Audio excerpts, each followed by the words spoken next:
呆萌可爱的油烟可以搁家养吗？天哥告诉你，可以。生活中比较常见的昆虫，有一种样子非常吓人，也在昆桑的童年阴影名单里。腿很多，跑得也很快，那就是油眼，又叫草鞋底、草鞋虫、钱串子或者百足虫。很多人看到这种虫子就会汗流浃背，三直掉一地。据老人们的说法，它还会钻进人的耳朵里，有时候在家里的角落也会遇到它。喜欢生活阴暗潮湿的地方，以小昆虫为食。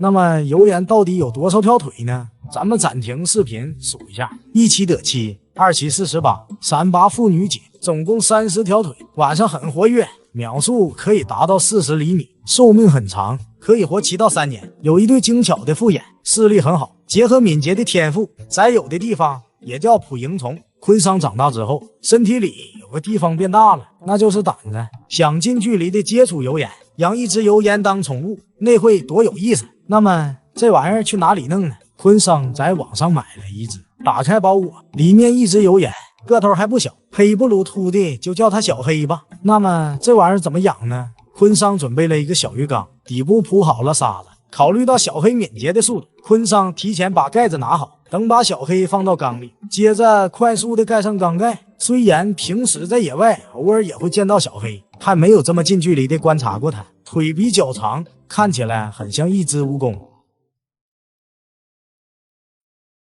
没事的时候，他还会梳洗自己的触角。那么他吃啥呢？昆桑在隔壁王大爷家厨房里抓到一只苍蝇，还有一只小蜘蛛，不知道小黑喜不喜欢呢？先把苍蝇搞里头，这小子差点飞走。小黑趴在沙子上，他好像睡着了，没看到刚进来的苍蝇。可能白天对小黑来说是睡觉的时候，让他这时候捕食猎物还有点时差。趁着小黑睡觉，把蜘蛛也扔里面，苍蝇开始变得活跃了，蜘蛛也开始去找苍蝇。不过他从玻璃上滑了下来，然后他就不动了。这是什么意思？他是想坐在这等着苍蝇自己过来吧？过了一会儿，小蜘蛛的愿望还真实现了，苍蝇跑了下来，他从蜘蛛的身边经过，不过速度太快了，小蜘蛛一时间没反应过来，并没有抓住苍蝇。苍蝇又来到了这个长腿的家伙身边，开始挑衅小黑。很快呀，小黑就被吵醒了，开始捕捉苍蝇。不到几秒的功夫就抓住了苍蝇。看一下慢动作，从小黑睡醒到抓住苍蝇，整个过程很快，苍蝇还在挣扎。在这个过程中，小黑还碰到了小蜘蛛，可把小蜘蛛吓坏了，以为小黑要吃它。小黑抓着苍蝇来到了角落，苍蝇无法动弹，这说明小黑开始给苍蝇注入毒液了。接着小黑就开始吃它，小蜘蛛还想往玻璃上爬，不过又失败了。那么把4只苍蝇同时放进缸里，会发生什么事呢？小黑很灵巧，很快抓住了2只苍蝇并吃了起来。他的腿很灵活，像笼子一样把苍蝇压在下面，然后逐个注入毒液。小黑真是一个出色的猎人，对人没有攻击性，最多为了自卫而咬人。疼不疼？昆桑当然是知道的，和被蜜蜂蛰了一下的感觉差不多。喜欢吃苍蝇蚊子，应该算是一种益虫。很快4只苍蝇都被小黑干掉。1周后，昆桑给小黑准备了一些小强，观察小黑的行为。先给小黑放3只小强，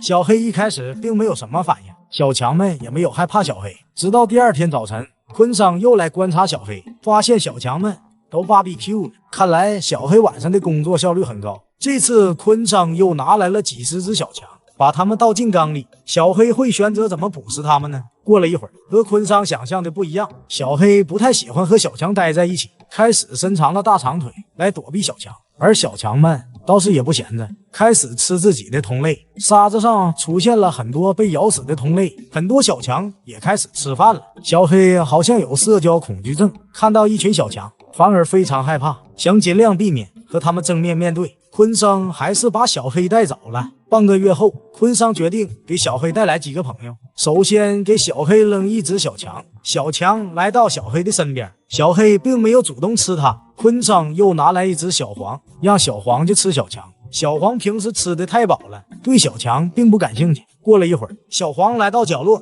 他发现了小黑，他对小黑也不感兴趣，甚至2个人一起开始奔跑。小黑到底会喜欢跟谁做朋友呢？昆桑又带来了小窝，动作敏捷的小黑看到这慢吞吞的小窝好像不在一个时空，那昆桑就不得不把小绿放进来。小绿很快就把小强吃了。已经分头行动的小绿看到了在沙子上乱跑的小黑，对小黑也产生了兴趣。他来到小黑身边，突然对小黑出击，还好小黑跑得快，很快就躲开了。不过小黑跑得太快了，左拐左拐又左拐，很快围着缸里转了一圈，又跑回了原点。小绿一动没动，就抓到了小黑。半个小时后，小窝还在慢吞吞地爬着，难吃的味道躲过了一劫。好了，本期油盐的故事分享到这，我是天哥，我们下期再见。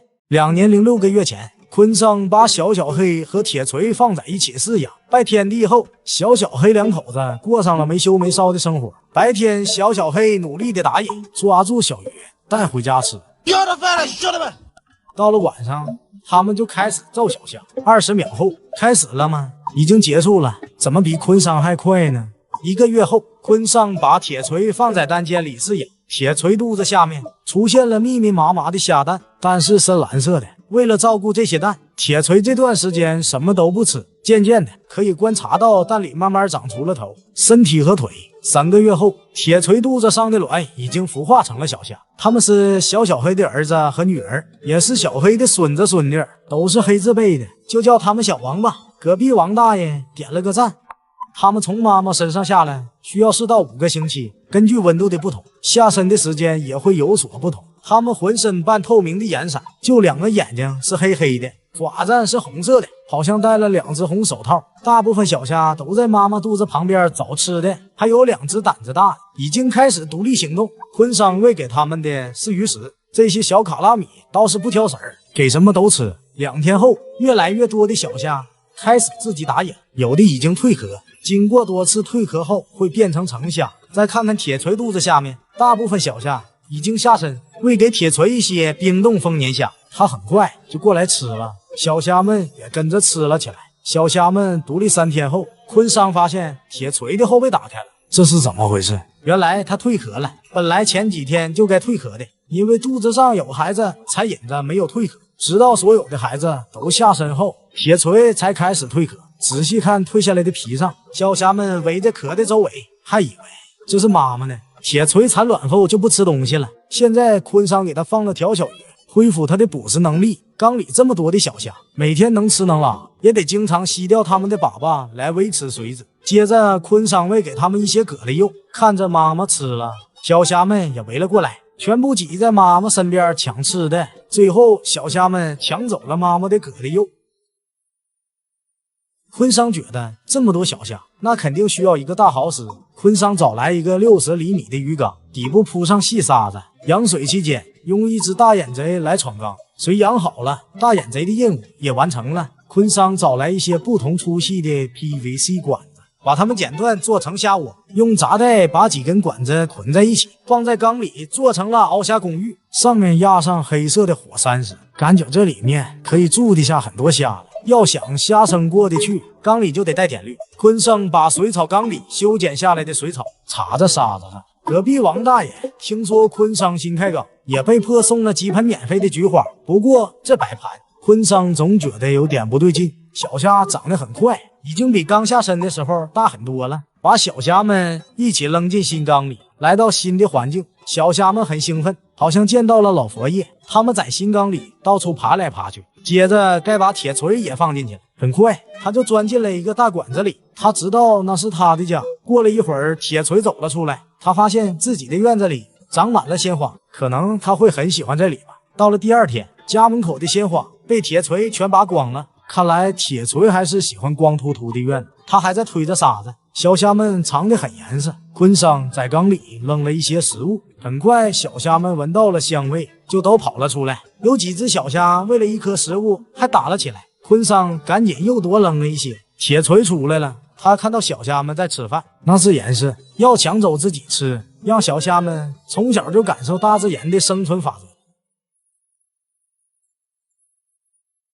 小黑已经很久没见过铁锤了，他们一见面，小黑就吓跑了。蜕壳之前，虾的胃会吸收水中壳上食物中的钙，在蜕壳之后，把这些钙用于新壳的形成。来到了新的环境，小黑也蜕壳了。过了几天，曾经是两口子的小黑和铁锤，很快成为了彼此的室友。1个月后，小虾们长得很大了，手上的红色手套也没了，身上的颜色变得和粑粑一样，灰不拉几。一群小虾再抢一片食物，坤桑只好又扔了很多饲料。要说他们最喜欢吃的，那就是这种冰冻红虫了。坤桑拿了一些扔在缸里，很快铁锤和小黑就出来抢了。怀孕之后都没怎么吃饭的铁锤，现在看到任何好吃的都不会放过，而小黑也做起了模范丈夫，从铁锤手里抢吃的。明明前面有很多，你们懂啥？食物是抢着吃才香。2个月后，坤桑发现明明水面上长满了一层浮萍，现在却少了很多，这是怎么回事？到底是谁偷走？原来是小虾们干的，这些家伙真是饿疯了，连浮萍都吃了这么多。坤桑赶紧安排了蛤蜊肉，还有小鱼头。铁锤自然是狼吞虎咽，小黑倒是很淡定。过了一会儿，他反而从后面出去了，然后他从铁锤家的后门走了进来，抢下了铁锤手里的蛤蜊肉。好家伙，你这智商多少是有点不够用。坤桑偶尔也会喂他们这种大麦虫。小黑很快就夹了一根吃了起来，满嘴里飘出香味。这次铁锤忍不住了，他直接把小黑的手拉了过来，让小黑喂自己吃，给小黑都整懵了。一直都让着小黑的铁锤，这次做出了反常的举动，坤桑也有点看不懂了。